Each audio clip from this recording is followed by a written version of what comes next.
Hello friend, good morning. তো চলে আসলাম নতুন আর একটা ভিডিও নিয়ে। আজকে সারাদিনটা আমি কী করি চলো সেগুলো তোমার সাথে শেয়ার করি। আর এখন তো বর্মশাই চলে গেছে কাজে, তো এরপরে কী করি সেগুলো দেখতে থাকো। আর এদিকে এই যে বিছানা আমার পুরো গোছানো কমপ্লিট। এটা আগে হয়ে গেছিলো বর্মশাই যাওয়ার আগে। আর এদিকে ছেলের জন্য মানে বই খাতায় বোর্ডটা রেখে দিয়েছি, কারণ ওকে পড়াতে আসবে।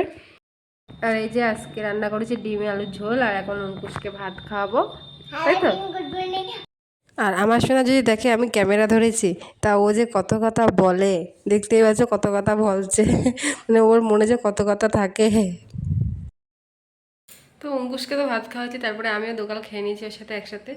আর ভাত টাত খাওয়ার পরে যে কাজগুলো ছিল সেই কাজগুলো সব করলাম, করার পরে একবারে স্নান করে দেখে আমার পুজো দেওয়া পুরো কমপ্লিট। চলো দেখাই তোমাদের একবার, আমি পুজো দেওয়া হয়ে গেছে। দেখো আমার পুজো দেওয়া পুরো কমপ্লিট, এক্ষুনি পুজো দিয়ে উঠলাম। তো আবার দেখা হবে বিকেলবেলা। টাটা। আর বিকেলবেলা রাস্তায় যাচ্ছিলো ফুচকা, তাই একটু ফুচকা নিয়েছি, মা আর ছেলেতে খাবো।